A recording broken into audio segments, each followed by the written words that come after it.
Ben Hasan Zeylapur, İran ülkesinden, Kaşgai Türklerinden, İran'ın güneyinde yaşayan Yörük Türklerindenim. 8 senedir Türkiye'ye yerleştim. Burdur şehrinde yaşıyorum. Tabii ben çok beğendim, çok sevindim.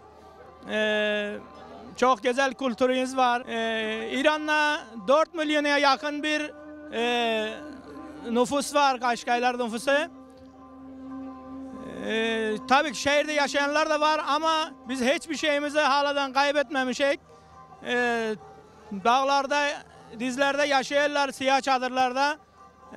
Hayvancılık var, ağır sürü davarları, koyunları, geçileri, develeri var. At besleyirler, at çaptırırlar. Dinler tabiatte yapılıyor, kaybetmemişiz. Çok yaşasın bütün Türk dünyası. Ne mutlu Türk'üm diyene. Sağ olsun Türkiye, sağ olsun Kaşgai.